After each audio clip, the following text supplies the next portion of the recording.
Paravalvular leak, or PVL, is a frequent complication of transcatheter aortic valve replacement, or TAVR, and is seen at a much higher rate after TAVR than after conventional surgical aortic valve replacement. Recent reports indicate that PVL is associated with increased late mortality, not a good thing.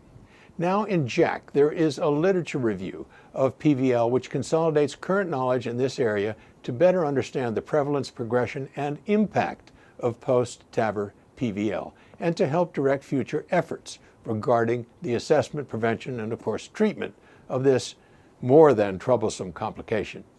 I recommend you read the review. It is well written and comprehensive, but here's a summary.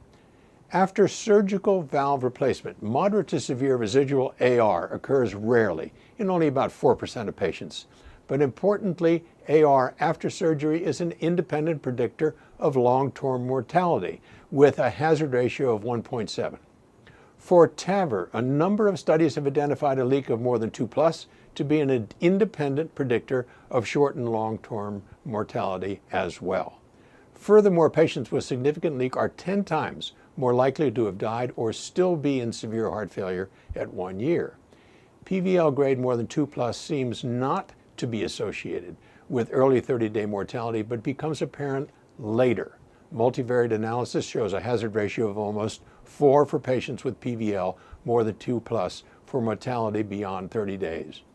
It may be that even mild PVL may be associated with increased mortality, but that association can be debated.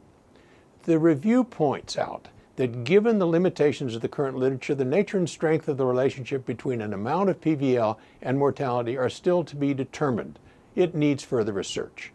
Future studies should standardize the evaluation of PVL and ensure an appropriate classification of its severity. But here's the important point.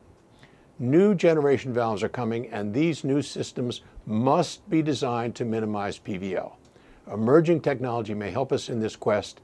Imagine non-invasive debulking of the aortic valve before we do TAVR. That would bring transcatheter valve replacement closer to what the surgeons do and promise us lower rates of PVL. I'm Peter Block, and this is a CardioSource Heart Minute.